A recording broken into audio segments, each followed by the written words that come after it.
Uncle Howdy has finally returned to the WWE after months of anticipation, and he didn't come alone. The new Wyatt Sicks faction accompanies Uncle Howdy, and we already know who their first victim was. But who could be the next victim, or the future victims, of the Wyatt Sicks group? Now, obviously at this point, it could literally be anybody in WWE, or beyond. But to understand this, we have to understand Uncle Howdy. And the only real clues we've got come from the QR codes. We know Uncle Howdy hates liars. So we got to look at who's lying currently in WWE. Let's start with a wild pick. Bron Breakker. Now, Bron Breakker's not on the surface lying about anything, except maybe who he is. Bron Breakker, there's always been that hope he'll be renamed Bron Steiner.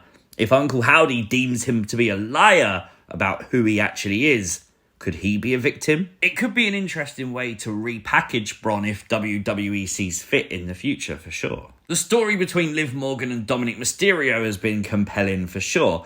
Now, this is an interesting one, because if Dom was to get with Liv Morgan, does he then lie to Rhea Ripley and become a liar himself? Or what about Liv? Because we have long said that Liv is playing Dom now. Liv is trying to get into the mind of Rhea Ripley and just take everything away from Rhea. She doesn't probably care about Dominik Mysterio at all, and therefore, this is all a lie.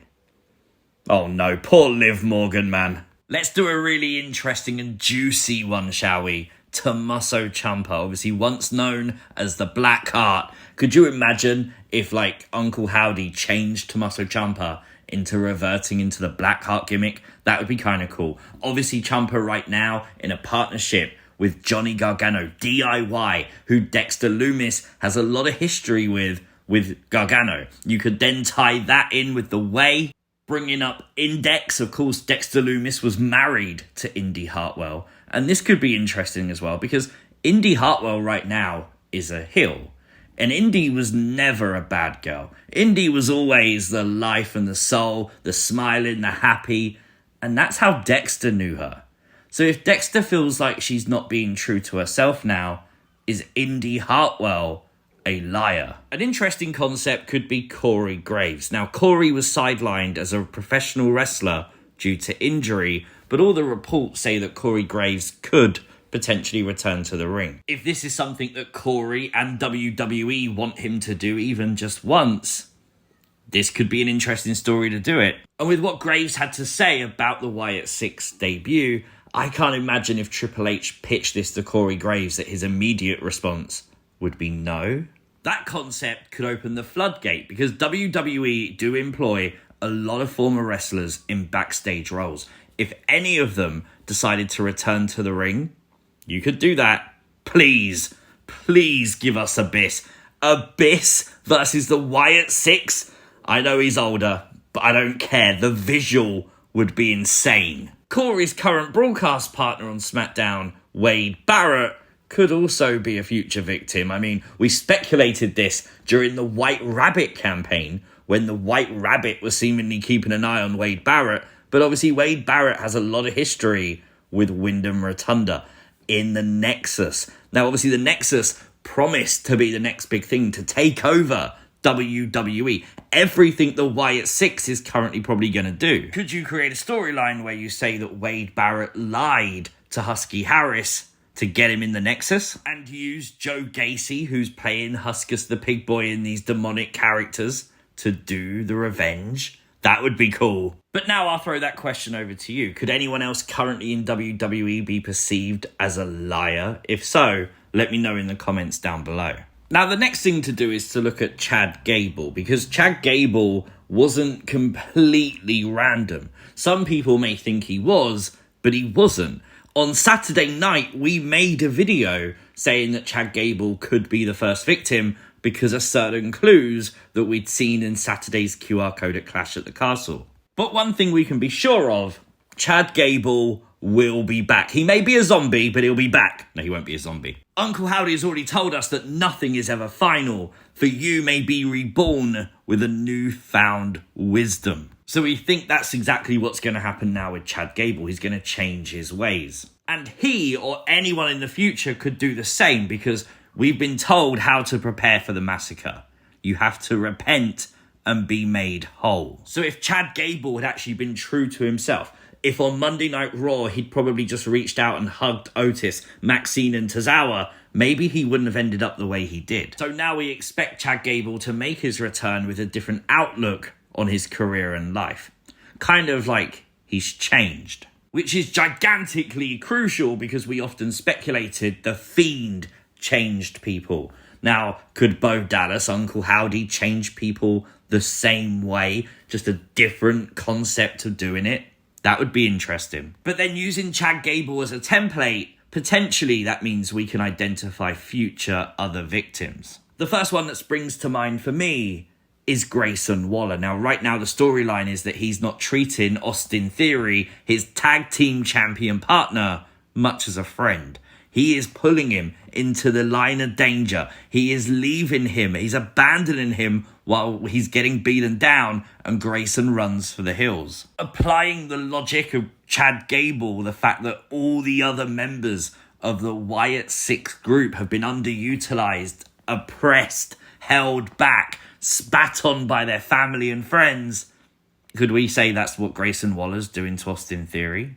There's also problems right now with the NXT Tag Team Champions, Axiom and Nathan Frazier. Now, we don't know where this is going to go yet. This is relatively new. But Axiom was upset because Nathan Frazier was in the Battle Royal to be crowned #1 contender for the NXT title and didn't tell him. He was also upset that Nathan Frazier seemingly has higher aspirations than the Tag Team Championships. Nathan will be challenging for the Heritage Cup. Now, obviously, Nathan Frazier doesn't see an issue with this. Axiom definitely does. Does Axiom's jealousy catch the eye of Uncle Howdy? Or could it be Nathan Frazier's abandonment of Axiom? Another one that keeps getting brought up to me is AJ Styles. Now, AJ Styles obviously abandoned the OC until they were valuable to him again.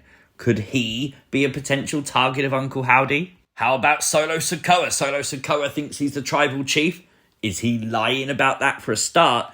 But also, think of how Solo has treated his family. Think about what he did to Jimmy Uso. That could be interesting. There's also one more category to look at, and that is the selfish intentions of Uncle Howdy and the group. Could they be looking for revenge? Bill Goldberg, he says he wants one more match. Let him have it. Let it be an ultimate squash. Let Uncle Howdy destroy Goldberg. You have to. If you're going in the revenge route, Goldberg versus Howdy after what Goldberg did to The Fiend, it has to happen. Randy Orton, ultimately the biggest rival to Bray Wyatt. He would have to be on that revenge list, surely. Revenge on Braun Strowman could be on the cards as well. Obviously, Braun Strowman abandoned the Wyatt family, and Braun Strowman rejected rejoining when Bray offered it to him before. Roman Reigns, the entire tribal chief character, existed because he came back, signed the contract at the last moment, and got injected into The Fiend versus Braun Strowman. It was meant to be a triple threat, but it wasn't a triple threat until the final moments. The Fiend never got his rematch, so Roman Reigns, you better watch your back, pal. Alexa Bliss. Now, obviously, this is a very big one. Her actions at WrestleMania 37, turning on The Fiend, would be the fuel for the revenge here. Whether it leads to Alexa joining the group later on, I don't know. But the revenge arc, if they go that route, would surely need to be explored first.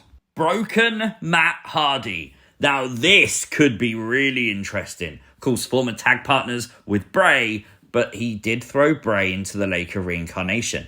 And we believe that this was the spawn point for The Fiend. This is what allowed The Fiend to truly take over Bray Wyatt eventually. Could Matt Hardy be blamed for literally everything?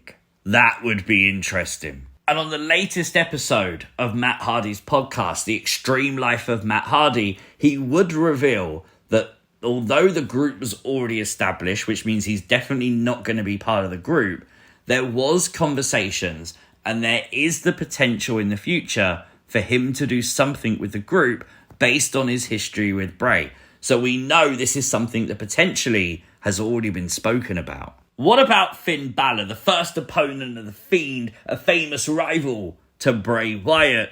Finn Balor could be interesting because he could cover most of these bases. Obviously in Judgment Day, and that group is definitely starting to crumble. You could have Finn do something that causes a bit more crumbling in the group, and therefore he falls into that category. You could also say he's a liar because he's the demon, but he doesn't ever play the demon. You could also blame Finn Balor for not playing the demon, and therefore us fans never getting Demon versus Fiend. Could you imagine Demon versus this Uncle Howdy? That would be cool. The Miz, I honestly don't know why, but whenever anything spooky happens in WWE, The Miz is always a victim to it. So let's keep that trend going, shall we? And finally, Chelsea Green. Again, I've got no idea why, but I would just love to see this Chelsea Green character being haunted by the Wyatt Sicks. I think some of those segments would be absolute gold. We tried to cover a lot of bases in this video, but the truth is anything could happen. Anyone at any time could be the next victim. Do you have any theories or thoughts on who's next? Let me know in the comments section down below. Don't forget to like the video, share the video, subscribe to the channel if you're new, and I'll catch you next time. Peace!